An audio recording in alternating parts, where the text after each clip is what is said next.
We back, man, in the garage with it today. Got out last night, had a blast with the family.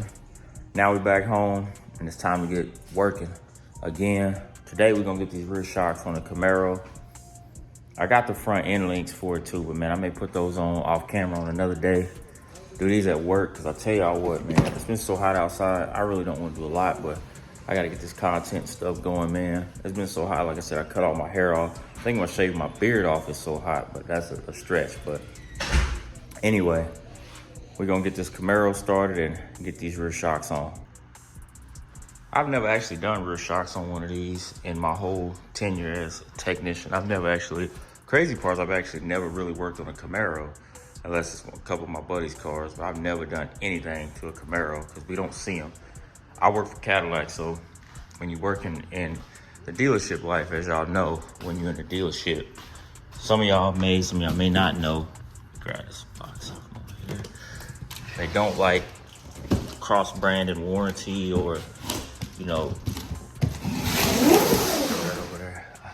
But working for Cadillac, it's weird because they don't really like us cross-branded warranty. So if somebody was to bring in a Camaro, we would work on it, but a lot of the times, you know, they try to make it apparent to take it to Chevy, or if it's a GMC or something like that. But we get those rare instances where we get customers that really just want to work with us and not work with, you know, other places, you know, maybe because they burned them or they, you know, are not honest in what's going on, which is becoming a big problem with the automotive game in general. You know, it's these mom and pop shops or dealerships and whatnot are really just taxing people on the repairs because of how they think things should be, but that's not true. I feel like you should give 100% honesty all the time. And I feel like my place of employment, we put that out there a lot, is to be honest with people, be upfront with our pricing. Yes, dealerships are a little bit higher than mom and pop shops, but that's because they have such higher overhead than those little places do. So I can understand it. And if we ever run into issues with our cars, we take care of our customers at no charge. We always do, you know what I mean? And also what I ran into a lot with being at the dealership is I found out that communication fixes a lot of things, and at mom and pop shops, they normally don't communicate. So that's where a lot of the issues happen, and then you just kind of deal with those problems. But as y'all can see, we got the car outside. Camaro's in the garage, kind of crooked. I actually need to put my Cadillac back in the garage, get it in, out of the sun. I don't like leaving it in the sun because I still need to get the dash fixed, actually. I'll probably be taking this off tomorrow and dropping it off at a guy who did my red one. He does a good job. He should be able to color match it too and get that done for me so that won't be cracked. And I think I'm actually tint the windshield because that old AC blows cold, but it don't blow with a lot of power out. So I may try to figure out a way to get it to blow stronger out of the vents, and so that the air can get to the back. It takes a while to cool the whole car down, but if you're in the front, it's not bad. But anyway, we're finna get started on these. I'm finna get the jack under it and start trying to get this rear shocks off and done.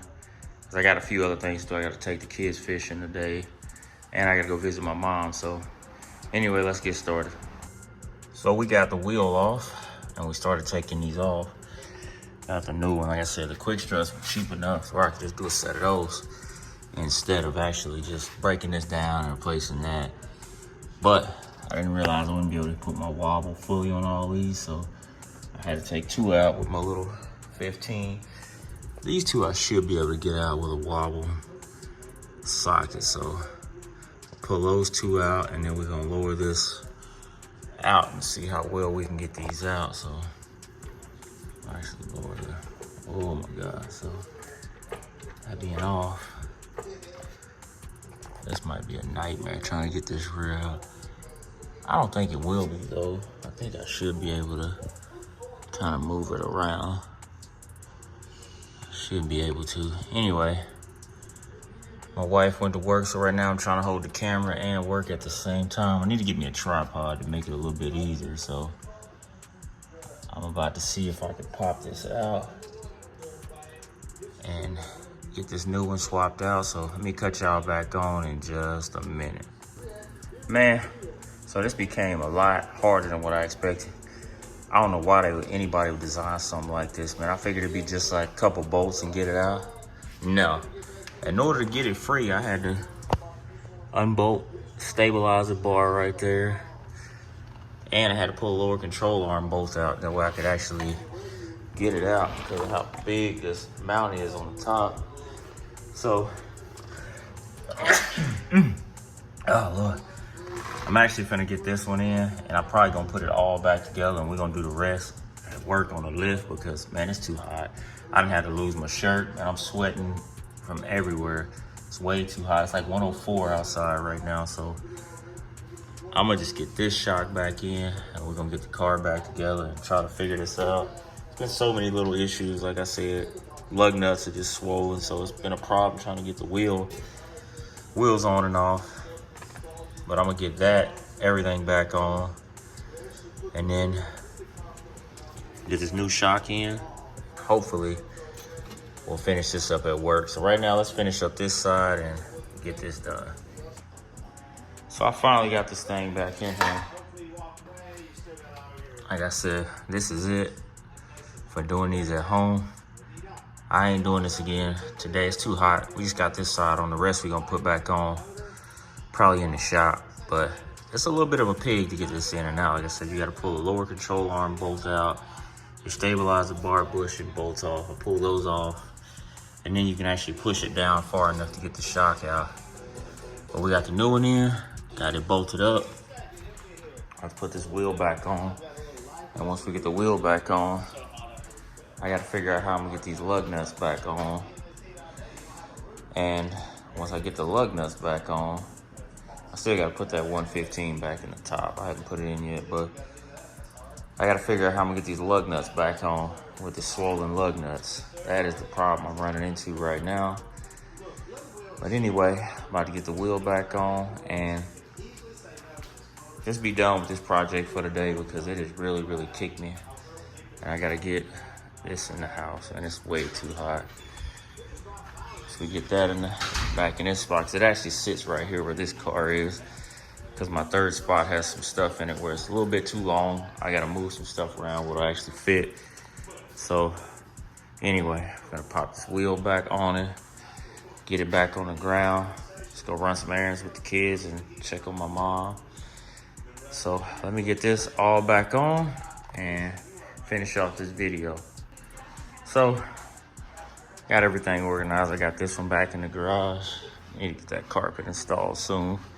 But man, ran into a hiccup with the Camaro. I ain't gonna be able to drive it. Man, I cannot get these lug nuts situated. So tomorrow I'm gonna have to find 20 new lug nuts and just replace all the lug nuts on here the best I can. I even got this stuck a chrome socket on here trying to, get them on and tighten it. It got stuck, so I'm gonna have to figure out how to get it off tomorrow as well. So I gotta get that off in order to get the lug nut off and then get these off. So yeah, that's what we ran into now. But I moved it over here. The wheel's kind of tight, but it's not tight enough for me to drive. So yeah, that's gonna be something for tomorrow when I get all my stuff, more tools from work, and bring it. And then we'll start getting in on this thing soon. I think I'm just gonna take this to work and do a lot of the repairs on it. We got AC, and it makes it easier because all my tools are there. Doing it in the garage just makes it a problem. So, but I am gonna take this out, get it dropped off, and get it redone, because that looks like crap with the cracks in it. So that's next on the agenda for that. And then as soon as the heat dies down, we're gonna go ahead and start taking the coilovers, putting the coilovers on. Gotta get those returned.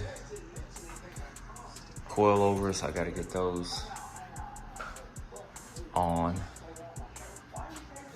So yeah, that's kind of where we at right now, man. The cars are kind of just, the Camaro's starting to kick back, so I'm gonna just really just take it to work and finish it off and get everything done with it. I may bring home, may try tomorrow, I may bring home like a 23 millimeter socket. I don't even make half size sockets, they're so swollen. I bet a 23 will fit it. So that may be what we stick on and try to walk them off and put new ones on or whatever we got to do all the way around the car. And then, so this, we're going to get the dash done. If anybody knows where I can get like the LEDs to fill these opera lights, let me know in the comments. I need to get those done next. We're just going to keep trudging along on these cars, getting everything done on this one and have it pretty much ready by the end of this year. I want it done. Try to get it done. I'm not going to 100% be done, but in my mind, I want it almost there ready by next, I think, March or April, whenever Rick Ross show is, Texas Whip Fest. All those, we're going to go down there. But anyway, man, thank y'all for watching the videos, man. I appreciate all the support, man. I'm going to keep dropping this content, man, spending time with the family, with my cars. You know what I mean? Making new friends out in the community, in the car community especially. So y'all like, comment, share, subscribe, and we'll check y'all in the next video.